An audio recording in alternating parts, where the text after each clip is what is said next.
Hello बच्चों, आज की इस वीडियो में हम कक्षा 8 का हिंदी का विशेष जांच परीक्षा का पेपर देखेंगे।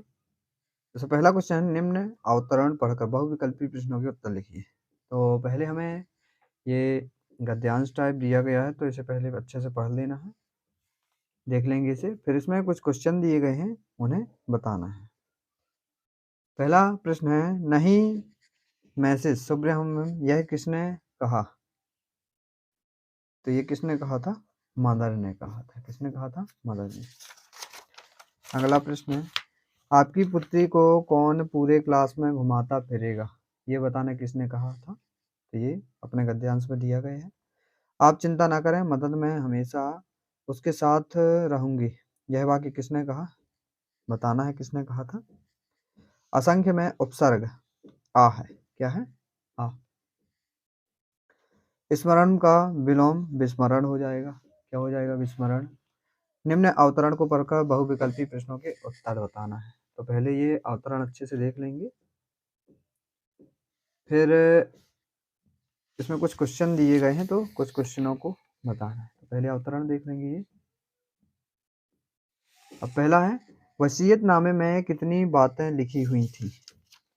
तो बताना है वसीयतनामे में कितनी बातें लिखी गई थी। 2 बातें थी। कितनी थी? 2। संपूर्ण जायदाद के कितने हिस्से कर उसे 3 भाइयों में बांट दिया जाए? तो 3 हिस्से। कितने हिस्से? 3। जो पंच इस बात का फैसला करे उसके साथ विवाह कर दिया जाए। किस भाई का? छोटे बेटे का, भाई का, बेटी का, बड़े बेटे का। तो किसका बताना है? बेटी का हो जाएगा। इसमें ऑप्शन सही क्या हो जाएगा? बेटी का।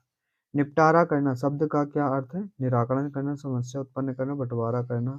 ये हो जाएगा। जायदाद शब्द का मानक हिंदी शब्द क्या हो जाएगा? संपत्ति हो जाएगा। क्या हो जाएगा? संपत्ति। अगला प्रश्न लघुत्तरीय प्रश्न है।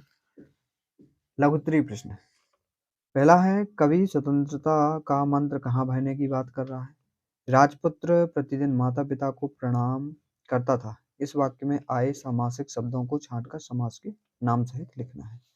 तीसरा, निम्नलिखित शब्दों के संधि विच्छेद कीजिए। विक्रमादित्य, सूर्योदय और पुस्तकालय।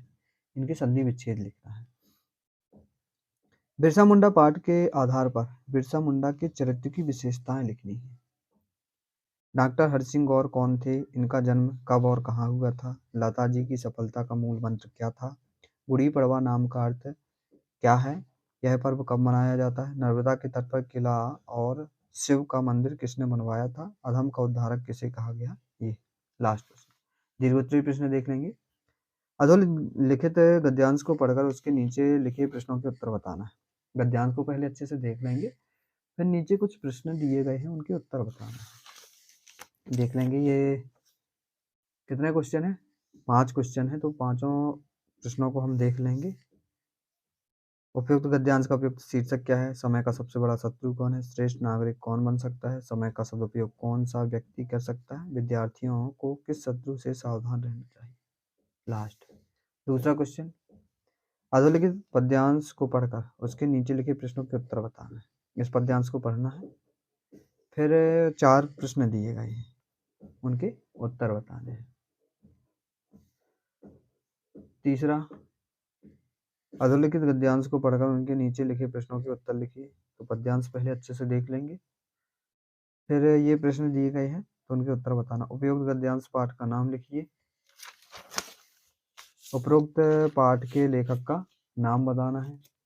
आंख मूंदकर मान लेना, इस मुहावरे का वाक्य में प्रयोग करना है। उपयुक्त गद्यांश का अर्थ अपने शब्दों में लिखना है। किसी एक विषय पर निबंध लिखना है। दीपावली, प्रदूषण, राष्ट्रीय पर्व और किसी प्रदूषण की जीवनी। और 5वां क्वेश्चन है, अपने विद्यालय के प्राचार्य जी को स्थानांतरण प्रमाण पत्र प्राप्त करने हेतु आवेदन पत्र लिखना है। 6वां क्वेश्चन, इस चित्र को देखकर चित्र में दर्शाई गई घटना का वर्णन अपने शब्दों में बताना है। चित्र देख लेंगे, तो इसका वर्णन अपने शब्दों में बताना है।